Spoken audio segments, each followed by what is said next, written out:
Produit avec le soutien de la MDJS. Bienvenue les amis, c'est Radio Maalif et c'est le podcast Icône. Nous sommes heureux aujourd'hui de recevoir des gens qui se sont déclarés candidats à la présentation de leurs icônes. Safak Dioui, salut. Salut Reda. Comment vas-tu? Bien. Super. Oui, super. D'accord. Content d'être là.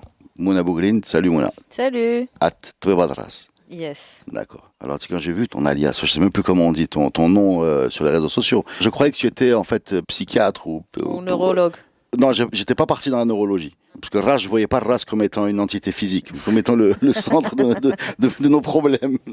Mais en fait, tu es neurologue, c'est ça? Non, je suis neurochirurgienne. Ah voilà, tu es neurochirurgienne. Voilà. 3 fautes dans la suite. Merci, au revoir. Il faut l'imaginer avec une tarqa. Non, je veux pas imaginer ça. Bah écoute, bienvenue. Merci de m'avoir invité. Et de qui veux-tu nous parler, s'il te plaît? Je vais parler aujourd'hui. Tu m'as prise de court. Je vais parler d'un monsieur qui est le plus amazir des Européens, qui est même peut-être plus amazir que certains amazirans, qui est monsieur Michael Perron. Michael Perron. Amazir, tout bug. Michael et Perron, déjà, j'ai l'impression que c'est un montage. Puisque Michael, je vais à Jackson, Jordan, etc. Perron, je vais au navigateur, comment il s'appelle? Loïc Perron. Voilà, Loïc, François, Philibert, donc des prénoms plutôt français.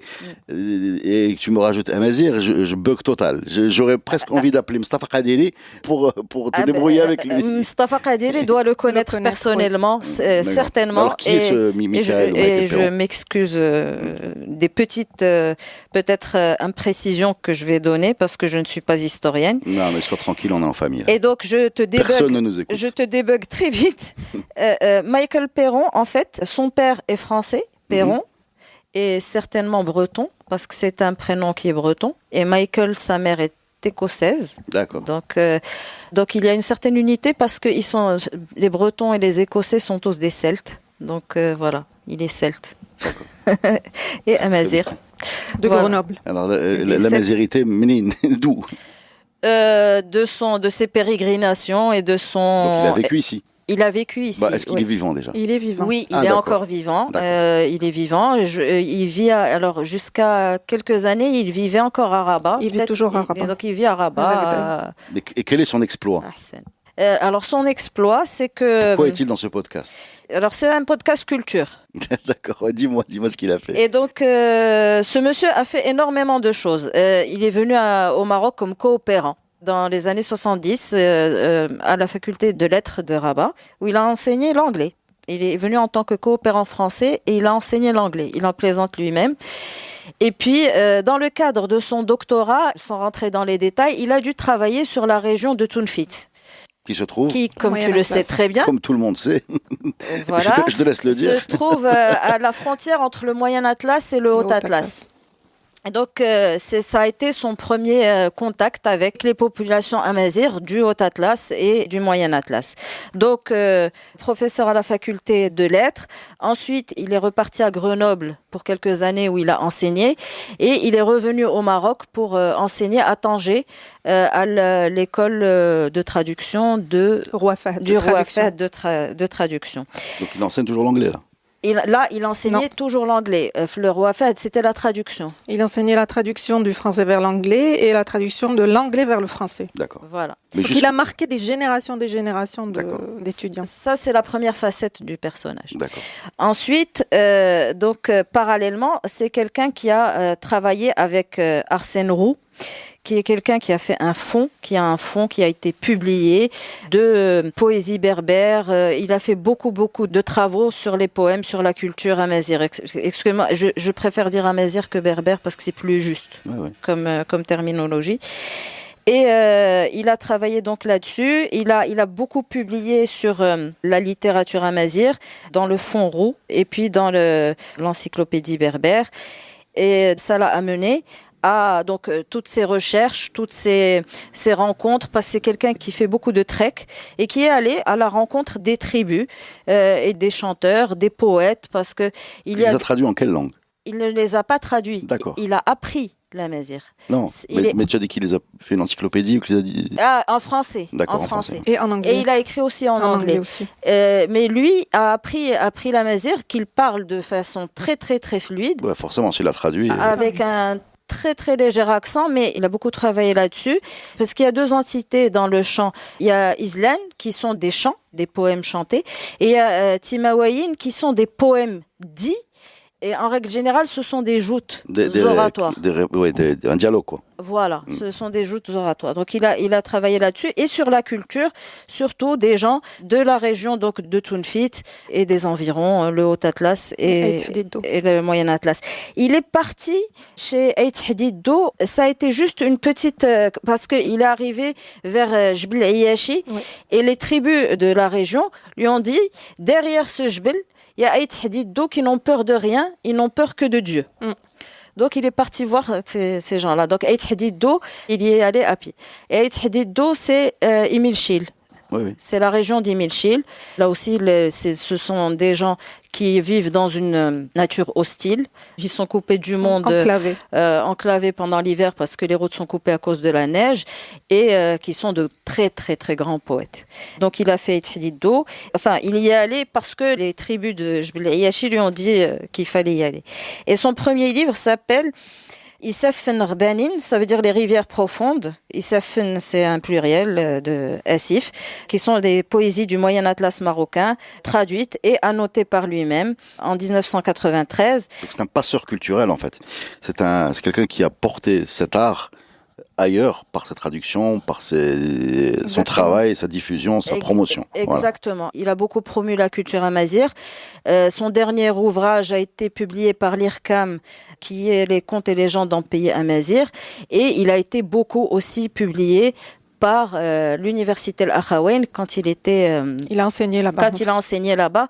Et il a enseigné, justement, c'est l'autre facette de Michael Perron, c'est que Al-Akhawayn, il a enseigné la culture amazigh. Et c'est quelqu'un qui est un grand promoteur de cette culture-là, et on est heureux. Donc on a un écosso français qui enseigne la culture amazigh au Maroc, en fait. Exactement. Voilà. Exactement. Et il les a emmenés. D'accord. Il a créé avec eux une association, voilà. Voilà, qui est très accessible. D'ailleurs, je peux me proposer, parce que les parents le connaissent bien, de l'inviter et de faire un podcast avec lui. Tu peux le faire. Mais tu peux même le faire toi, à mon avis. Il est très accessible et... Moi, je l'ai vu plusieurs fois. Je l'ai connu en tant que prof. J'en ai entendu parler en tant que prof et des générations d'anglophones ici nous parlaient de ce monsieur qui venait d'Europe pour leur enseigner l'anglais. Et puis après, c'était d'autres générations de gens qui voulaient être traducteurs, qui parlaient du traducteur, du monsieur qui maîtrisait très bien le passage d'une langue à une autre comme personne ne peut le faire parce qu'il était native speaker dans les deux langues. Et moi, je le voyais à la fin des cours aller chercher les amazirophones de la classe. Et ils se mettaient dans un coin, et après on leur posait des questions, qu'est-ce qu'ils faisaient? Et en fait, ils venaient avec des histoires, des récits, des poèmes, et ils leur demandaient, ils vérifiaient la véracité, ils corrigeaient, ils notaient. Et donc, c'était devenu quelqu'un de... Et c'est comme ça que j'ai commencé à m'intéresser à cette facette de Michael Perron, qui est ce monsieur qui va s'intéresser à la... Après, je suis tombée sur ses livres. Il est tombé amoureux, je pense, même, de la culture. Ah oui, il est... Oui. La dernière fois que je l'ai vu... C'est pas un métier, quoi. Je l'ai rencontré une fois à Rabat, donc je suis allée lui parler, et il me dit... Voilà, oui, je suis toujours dans les études amazigh. Je continue à faire ça. Le monsieur, il a aujourd'hui 86, 87 ans. Oui. Et justement, moi, étant amazigh et fille d'amazigh qui m'ont toujours poussée à avoir cette fierté-là, j'ai connu Michael Perron de ce point de vue. Et en dehors donc des chants, des poèmes, de la culture, il a aussi travaillé sur ce qu'on appelle ce que les Français ont appelé la pacification. Je ne sais pas si ça s'est appelé la pacification au Maroc. Et donc, il a beaucoup travaillé sur la bataille de Tizi-Ouzou.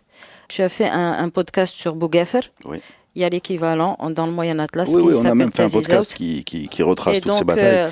Effectivement, il appelait les opérations de pacification, tu as raison. Voilà, donc, qui se termine en 1933. Exactement. Et Bougafal, pourquoi Bougafal? C'était la C'est dernière. La dernière. La Oui, oui, dernière. Taziz Out, je crois que c'était en 32. Et je ne vais pas dire de bêtises. J'ai pas envie d'avoir de problème avec Sel Qadiri.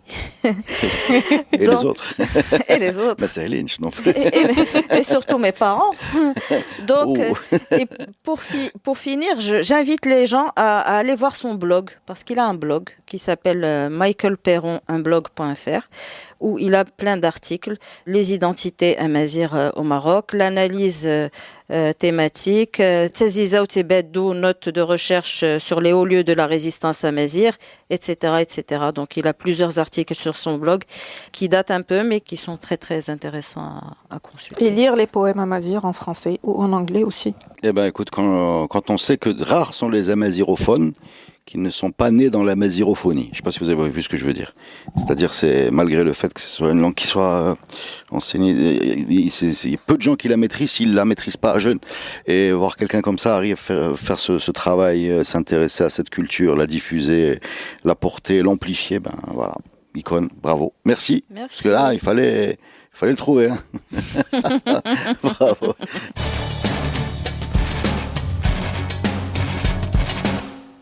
Safa, je vais nous parler de qui? Alors, je voudrais vous parler d'un musicien. D'accord. Je serais peut-être plus à l'aise. Oui, j'ai face à moi un musicien, donc je ne suis pas à l'aise. Parce même, que même à côté de toi.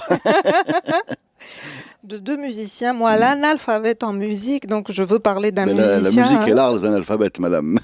Il y en a sur scène, en dessous de la scène, devant la scène.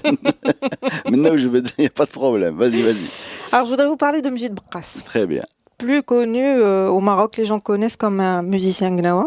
Enfin, les gens le connaissent comme Mjid Bkas. Voilà, bon, moi, la presse le présente comme musicien gnawa. Ouais. Toi, bien sûr, tu le connais. Bien sûr. Moi, j'ai envie de vous On a parler joué avec de lui. musiciens qui travaillent et qui continuent à œuvrer pour le brassage des musiques C'est un marocaines. bosseur, Mjid Bkas. Un grand bosseur, Un oui. bosseur, c'est une Ouais. qualité, ça. C'est Ouais. un bosseur. Oui, c'est un grand bosseur. Ouais, c'est un bonhomme aussi adorable. Je vais préciser ça avant de commencer. Oui. Très gentil. Très gentil. Très gentil, ouais. Très, très modeste. Donc, Mjid Bkas, il est né à Salé. Il a grandi dans une famille où il avait des oncles maternels qui jouaient de la musique. Eh ben oui, Voilà. il n'y a pas d'autre option. Il est venu à la musique, il est tombé dedans quand il était petit. Il a commencé à apprendre tout seul. Il avait un oncle maternel qui faisait du théâtre. Il était parolier de Ahmed Bourqab qui a écrit et joué la première pièce de théâtre diffusée à l'époque de la RTM dans les années 60. Mais ça existe toujours, la RTM, tu le sais. Non, c'est Oula. Ça s'appelle Oh là Ah là. ouais, mais c'est la même chose. Quand on dit l'époque de la RTM, on a l'impression que c'était l'époque du... C'était l'époque où ça commençait à 18h Ouais. et ça finissait Donc à il a 23 un heures. oncle Ah, c'est pas plus mal. Hein. Tu as moins de temps pour dire des bêtises. C'est vrai. Non, moi je parle du noir et blanc. Ah d'accord. Voilà. Des Mais pièces. non, il n'est pas si vieux que ça, Mjid Bkas, non. Non. Il est né en 57. Là, c'est le petit, non, c'est son oncle qui Ah, était. Voilà, d'accord, c'est pas lui. d'accord. Donc il baigne dans ça, dans D'accord. cette culture, dans cette famille maternelle qui lui fait aimer la musique. Son cousin, ses deux oncles, donc un qui jouait au oud, l'autre la guitare, le troisième l'outar, et donc il assistait aux répétitions à la maison. Après, à Salé, donc on a toujours vu dans notre enfance des musiciens gnawa, un peu les troubadours qui vont de Tu es de quartier Salé, en toi quartier. Je suis D'accord. née, j'ai grandi à Salé, ouais, exactement. Avec lui, il était fasciné par un de ces musiciens qui s'appelle Bahman, qui est un des musiciens gnawa les plus emblématiques de la ville de Salé. On est dans les années 70. Et donc c'est un vieux monsieur qui sillonne, il fait peur aux enfants. Mais Majid, qui est un jeune adolescent, il est fasciné par le jeu de ce monsieur. Et un jour, il le suit. De son quartier à Tabrikt. On dirait la légende du joueur de flûte. C'est exactement ça. Quand il raconte ça, oui, Sauf voilà. qu'il finit mal, le joueur de flûte. Il les emmène dans l'ouest, non, il les emmène dans le fleuve. Et en fait, il le suit. Il le suit il vivait dans un quartier très pauvre, plus connu maintenant sur le Souk el-Kelb. Il le suit jusque chez lui, il dit « Qu'est-ce que tu veux ?» Il lui dit « Rien, je veux rien. » Et donc il le fait rentrer, il lui sert à manger, et il prend son gambri, le bahman, et il commence à jouer. Et Majid commence à venir tous les jours. Et donc il lui demande, petit à petit, de lui apprendre. Et il commence à lui apprendre, il lui apprend, et donc c'est son premier conservatoire. Il dit « Bahman, Baraka de Bahman, c'était son premier conservatoire. » Et il lui confectionne un gambri, Et donc le jeune Mjid Bouqas est très content. Il l'emmène chez lui, il joue, il retourne chez Bouhman, il lui dit tiens, ton gambri il est smak. Et il lui dit Sira Ouldi, zid khadem rasbak li baqi smak. Et il dit que cette phrase et il dit que ça résonne encore. Ça résonne encore parce que c'est la leçon de vie pour lui. Il est convaincu que le son est une des choses les plus importantes, notamment dans toutes les musiques et dans le jazz auquel il va venir plus tard. Et donc, il ne s'intéresse pas trop au rite gnawa, mais il s'intéresse à cette musique, à la musique. Ouais. Alors, donc, il faut préciser, excuse-moi, je te coupe, juste pour préciser que dans la tête des gnawa, les gens qui sont de cette culture-là, c'est très clair. Il y a ce qu'ils appellent lila, qui a cérémonie de trance, etc. Je dis pour ceux qui ne savent pas, je sais que, mais il y a Sahara. Sahara, c'est la musique. Oui. C'est la partie profane. C'est la partie profane, ouais, exactement. Donc lui, il est dans le profane. Il veut pas égorger des boucs, appeler les laïcha. Il a beaucoup... Non. Oui, je déboutais ni Mira, ni Mimoun, ni personne. Non, c'est la musique qui l'intéresse. Et il le dit. Et il dit, il se revendique pas comme étant Ma'allem Gnawi. Il a trop de respect pour le rite Gnawi, pour tout ce qui accompagne le Ma'allem Gnawi et son enseignement. Pour non, mais se revendiquer. Il est pas là-dedans. C'est Absolument un musicien, pas. Lui, c'est un musicien, justement. C'est pas une question d'avoir du respect ou pas du respect. On peut tout respecter, mais c'est juste pas son truc, quoi. Non. Et la musique gnawa, elle se mélange facilement. En fait, elle se mélange facilement. Pour pas rentrer dans des explications un peu vaseuses, mais disons qu'elle est basée sur une gamme qui s'appelle la pentatonique, qui sont les 5 notes, et ces 5 notes-là sont les mêmes qu'on retrouve dans le blues. C'est d'ailleurs pour la raison pour laquelle c'est très facile à mélanger. Il n'y a pas de notes entre guillemets perturbantes pour une oreille européenne, donc c'est très facile pour. Mais par contre, juste pour terminer, ce que je voulais dire, c'est que les fusions qu'on voit en général, c'est les gnawa qui jouent les gnawa, comme un train qui ne déraille pas, et derrière des musiciens occidentaux ou de cultures différentes qui viennent s'ajouter. Mais Mjid Bouqas, là où il est intéressant, c'est que lui-même, il a fabriqué sa fusion tout seul. Oui. Voilà, mais dès le début. C'est pas un Ma'allem Gnawi qui va ramener quelqu'un qui va jamais avec lui.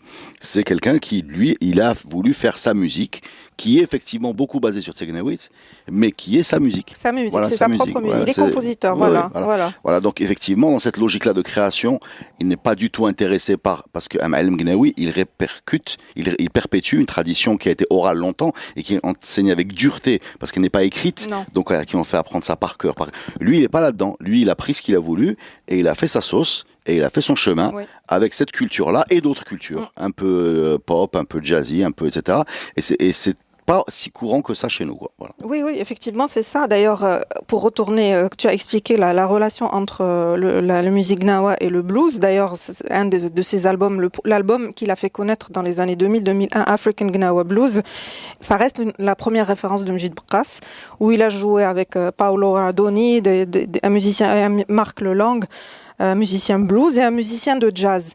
Et pour lui, il s'agissait de montrer la relation entre le Tagnawit, comme il dit lui, et le blues, qui ont une racine en Afrique. Voilà. En Afrique de l'Ouest, oui, parfaitement. Et voilà, donc, mais je reviens à comment il a évolué. On est dans les années 70, il y a le phénomène Rewind, donc il est dans la mouvance Rewind, il est au collège, il a sa troupe de musique, il joue à la fête de fin d'année au collège.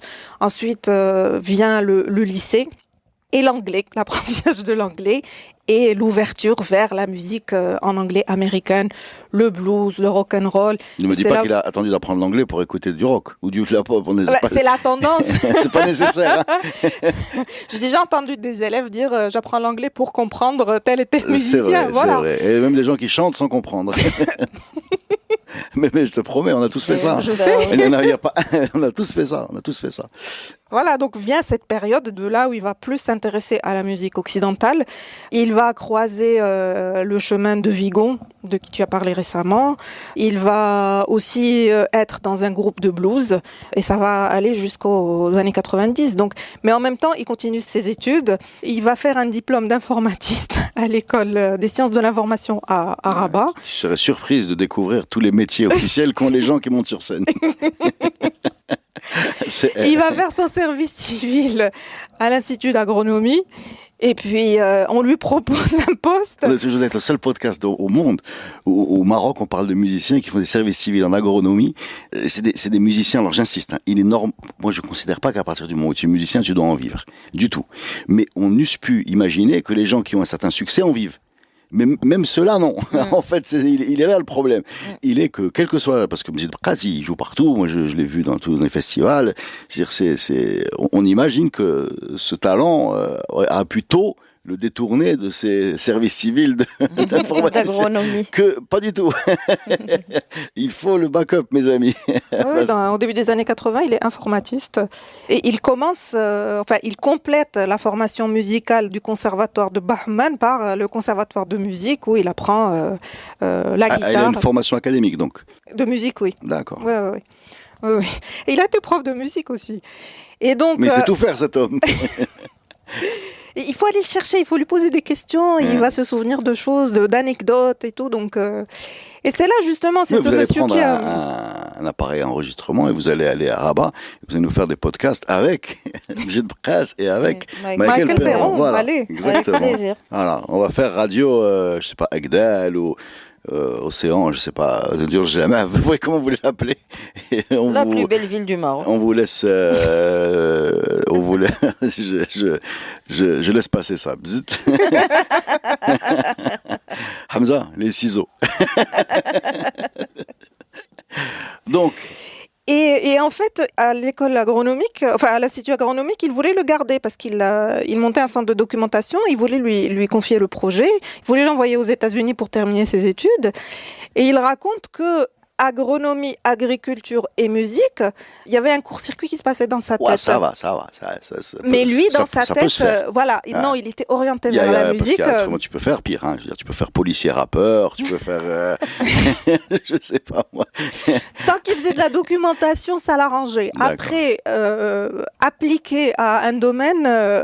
pour lui qui ne... Voilà, donc il cherchait à quitter. Et là, il croise le chemin d'un de ses anciens profs qui lui propose de rejoindre le ministère de la Culture, qui voulait créer une série de bibliothèques. Et donc, c'est là où il se retrouve au ministère de la Culture. Et petit à petit, il va être sur plusieurs services. Et il va finir prof de musique. Au conservatoire de Rabat, prof de guitare. Donc, il a enseigné la guitare. Et en parallèle, il va continuer sa musique jusqu'à... Il est encore prof de guitare, là ? Non, il a quitté avec la vague des départs volontaires en 2005 pour se consacrer à 100% à sa musique. Et donc, en 89, il faisait du blues. Et puis, en 91, il sort son premier album chez Adwa El Medina, Saint-Dié. Lights of the City. The Light of the City. Et puis, commence Soudanier. Et puis commence la période où vraiment le Mejid, il va s'occuper aussi du festival Jazz Ouzoudaya. À l'époque, l'Union européenne voulait organiser quelque chose autour de la musique marocaine et du jazz européen. Il se trouve que des gens le connaissaient dans les instituts culturels, il l'avait vu jouer, il jammait avec les musiciens. Et donc, il lui propose de faire ça, surtout qu'il avait commencé à l'époque à s'intéresser au jazz et au blues. Et c'est là où il va faire la rencontre de musiciens et il va commencer des collaborations qui vont aboutir à des albums. Et son premier album, African Now Blues, d'ailleurs cette année ça sera les 20 ans, il cartonne. Il est produit chez Igloo en Belgique. Et puis tout de suite après viennent d'autres collaborations. Alors je dois quand même préciser pour les plus jeunes de nos auditeurs que nous étions loin de l'ère où il suffisait de publier sur un streamer, quel qu'il soit, et d'être mondial. À l'époque, pour que ta musique soit écoutée, il fallait que physiquement on diffuse des petits objets qui s'appelaient, il y avait même des cassettes à l'époque, oui, des cassettes, des CD, et que ces petits objets soient physiquement envoyés dans des endroits où les gens les achètent et les amènent chez eux pour écouter. C'est-à-dire que la possibilité de frapper l'oreille d'un Belge partant de cela était nettement inférieure à celle qu'on a aujourd'hui. Voilà. Et vient après d'autres petites collaborations, En fait, Mejid, il cumule une discographie de, une vingtaine, 21, 22 albums et des reconnaissances, surtout à l'étranger, notamment en 2004, où son album Mogador est nominé au Django d'or, aux côtés de musicien tunisien Ibrahim, alors j'ai oublié. Et puis vient en 2007 Kalimba, un album qui va être classé par le site All About Jazz comme le meilleur album world de 2007. Ah bon. Et c'est une collaboration avec Joachim Kuhn, le musicien jazz allemand, et Ramon Lopez, c'est un musicien espagnol qui est basé en France. Donc il a une vraie reconnaissance internationale dans le monde de jazz world jazz. Ouais. Oui. Il a eu en 2009, il a sorti un album Passport to Morocco avec Klaus Doldinger. Et c'est un album qui est aussi un road album, on va dire, si on peut appeler ça, parce que Klaus Doldinger était venu au Maroc et ils sont allés dans le sud pour Erani Krija, le batteur. Bien sûr. Le batteur de... Percussionniste. Voilà, percussionniste. Vous avez sûrement vu avec Sting. Voilà, de Sting. Vous avez sûrement vu à Swara. Voilà, Swara, Ouchella. Ouais. Voilà. Et donc, excellent percussionniste. Hein. Excellent prof aussi, parce que quand il vient au festival Jazz Ouchella, il donne aussi des masterclass. Oui. Donc, il est généreux de son talent. Exactement, ça, on va parler de générosité après parce que il y a beaucoup de générosité chez des musiciens qui sont là prêts à donner de leur talent et à recueillir. Ils s'ouvrent pour eux, les talents sont ailleurs, pas chez eux. Le talent c'est pas chez eux, chez les autres. Et il faut que ces deux talents se rejoignent pour donner une autre musique que la leur. Et donc ils vont faire un roadshow, ils vont aller dans le désert, ils vont rencontrer des musiciens de Merzouga avec lesquels ils vont faire un très bel album qui va recevoir un prix au German Jazz Award en 2009. Il a une reconnaissance en 2010, c'est le trophée Al-Farabi où c'est un hommage à sa contribution à la musique marocaine. Parce qu'en plus de travailler sur sa propre musique, d'être lui-même un compositeur, il essaie toujours de faire des collaborations avec des musiciens marocains qu'on verra dans le cadre de Sahara à la télé. Lui, il va aller repérer des talents, il va travailler avec eux, il va essayer de les faire collaborer sur certaines musiques. Il va aller aussi chercher des musiciens marocains d'Europe ou d'étrangers. Et donc, il est toujours à la recherche de ces talents, et les musiciens européens viennent le chercher. Donc, il a aussi rencontré Randy Weston au début des années 90. Randy Weston venait chez lui à Salé, il discutait, lui expliquait. Randy Weston, à l'époque, il travaillait sur un projet qui s'appelle Gnawa Master. Et donc, Majid a travaillé avec lui sur les textes. Il lui a expliqué comment, il lui a retranscrit, il lui a traduit en français et en anglais pour ça. Tu parles de ces albums où je dois signaler qu'il y en a beaucoup qui sont sur Spotify, par exemple. J'ai sous les yeux Mogador, African Glamour Blues, Kanimba, Voilà. Makembe, Shelaba, Kantara, Voodoo voilà. Sense, Magic Spirit Quartet. Donc, Alors, voilà. Magic Musicien prolixe, voilà.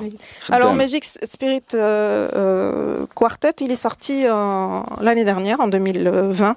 Ils ont commencé une tournée en Europe avec les musiciens, c'est du jazz scandinave. Je sais ce que tu vas dire. Voilà. Ne le dis pas. On a été foudroyés par Ils ont été foudroyés. cette catastrophe qui nous a apporté la dépression. Voilà. Mais ça n'a pas empêché cet album d'être classé dans la liste des Best Jazz Recordings de 2020 par le BBC Music Magazine. Ah, BBC, c'est quand même, c'est la qualité. Oh, je pense. Si la BBC dit que c'est bien. Non, mais je suis sérieux. Voilà, et puis il continue. Et comme tu l'as dit, toi, c'est quelqu'un qui travaille beaucoup. Là, il a fini un album qu'il a enregistré entièrement en distanciel avec des musiciens en Europe et des musiciens à Kazan. Et là, il sort à l'occasion des 20 ans de son premier grand succès qui est le African Gnawa Blues. Et c'est avec Karim Ziad. Chill de Thomas à la basse, c'est quelqu'un du Mozambique. Un talentueux musicien, comme je vous ai dit, c'est un dénicheur de talent. Il voudrait le faire qu'il soit connu plus. Il s'appelle Adil Shorfi, c'est un joueur de ney. Et Mbamba Diabaté, qui est un joueur de kora. Et le pianiste de Klaus Doldinger, qui est autrichien, Michael Horneck.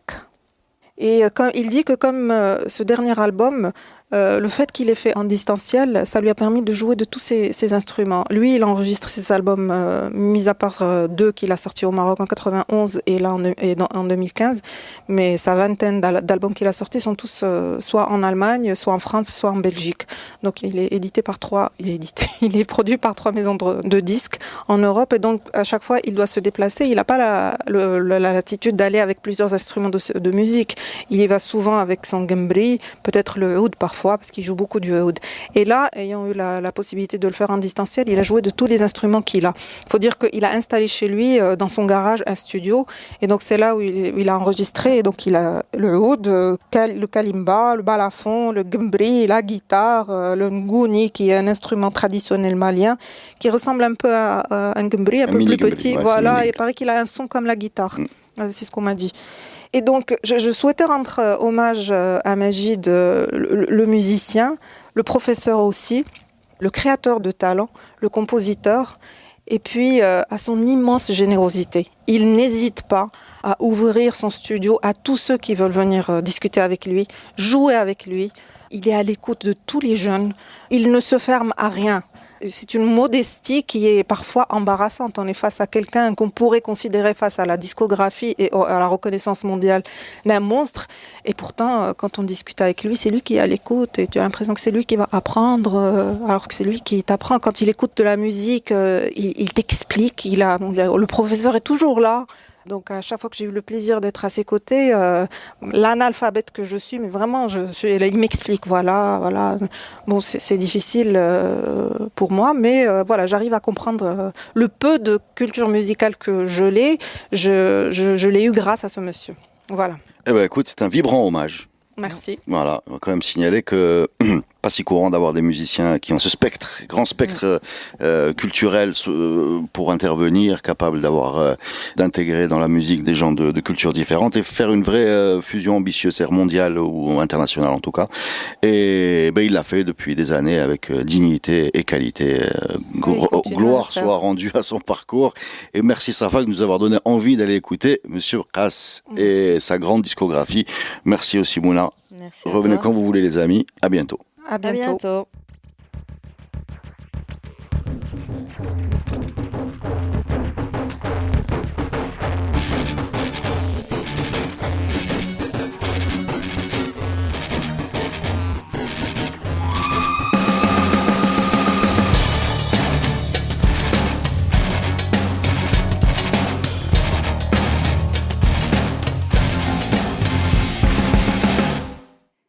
Produit avec le soutien de la MDJS.